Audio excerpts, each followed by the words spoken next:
चतुर लोमड़ी और बुद्धिमान उल्लू।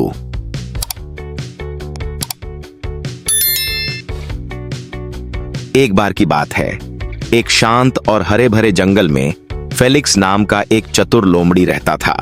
वह अपनी तीक्ष्ण बुद्धि और त्वरित सोच के लिए जाना जाता था। हमेशा दूसरे जानवरों को मात देने के तरीके खोजता रहता था। चाहे भोजन प्राप्त करना हो, खतरे से बचना हो या समस्याओं को हल करना हो, फेलिक्स हमेशा जवाब देने वाला होता था। उसकी चतुराई उसका गौरव थी और जानवर अक्सर इसके लिए उसकी प्रशंसा करते थे। शरद ऋतु की एक सुबह जब फेलिक्स जंगल में टहल रहा था, उसने एक बड़े पेड़ को देखा जिसकी सबसे ऊंची शाखा पर एक उल्लू बैठा था। उल्लू के नरम भूरे पंख और बड़ी बुद्धिमान आंखें थीं जो सुबह की रोशनी में चमकती हुई लग रही थीं।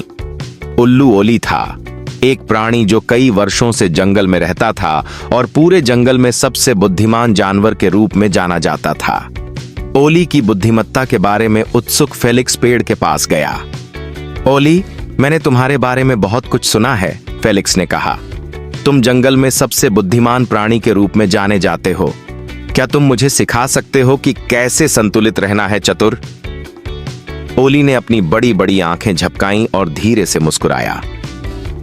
फेलिक्स, उसने गहरी विचारशील आवाज में कहा, चतुर होना सिर्फ दूसरों को मात देना या सबसे तेज होना नहीं है। सच्ची चतुराई अपने आसपास की दुनिया को समझना और दूसरों की मदद करने के लिए अपनी बुद्धि का इस्तेमाल करना है। आप उन तरीकों से चतुर हो सकते हैं जो जंगल में अच्छाई लाते हैं। फेलिक्स सीखने के लिए उत्सुक पेड़ के नीचे बैठ गया। ओली ने आगे कहा, आओ मेरे साथ दिन बिताओ, मैं तुम्हें चतुराई का सही मतलब बताता हूं। उन्होंने पूरा दिन साथ बिताया, सूरज को उगते और डूबते हुए देखा। ओली ने जंगल में अपने कई सालों की कहानियां साझा कीं। ओली ने फेलिक्स को दयालुता, धैर्य और विनम्रता के बारे में मूल्यवान सबक सिखाए। उसने फेलिक्स को बताया कि कैसे उसने वर्षों से कई जानवरों की मदद की है, जल्दी या चालाकी से नहीं, बल्कि समस्याओं को हल करने के लिए बुद्धि का इस्तेमाल करके। ओली ने कहा, सच्ची चतुराई यह समझना है कि दूसरों की मदद करने का सबसे अच्छा तरीका हमेशा अपने कौशल का प्रदर्शन करना नहीं है, बल्कि चीजों के बारे में सोचना और सावधानी से काम करना है।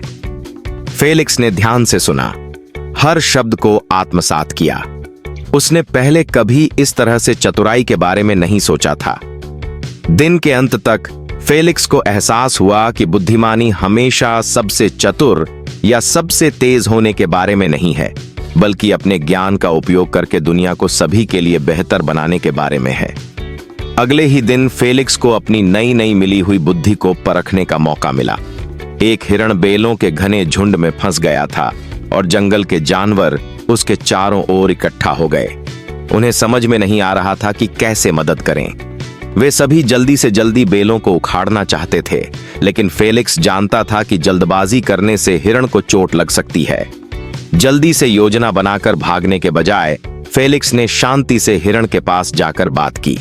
उसने स्थिति का सावधानीपूर्वक आकलन किया और जंगल के अपने ज्ञान का उपयोग करते हुए धीरे से बेलों को खोला। एक स्थिर, धैर्यवान हाथ से उसने हिरण को बिना किसी नुकसान के मुक्त कर दिया। जानवर विस्मय में देख रहे थे, इस बात से चकित थे कि फेलिक्स ने स्थिति को कैसे संभाला। हिरण आभारी था और फेलिक्स मुस्कुराया। उसे इस बात की गहरी संतुष्टि महसूस हुई कि उसने क्या किया, देखभाल के साथ मदद की थी। फेलिक्स, यह बहुत चतुराई थी, ओली ने कहा, जो दूर से देख रहा था। तुमने जल्दबाजी नहीं की और तुमने चालें नहीं चली। तुमने बुद्धि और धैर्य का इस्तेमाल किया और यही चतुराई का सबसे सच्चा रूप है। फेलिक्स को एहसास हुआ कि ओली हमेशा से सही था। उसकी त्वरित सोच कई स्थितियों में उपयोगी थी, लेकिन सच्ची चतुराई दूसरों को समझने और उनकी मदद करने के बारे में थी, न कि उन्हें मात देने के बारे में।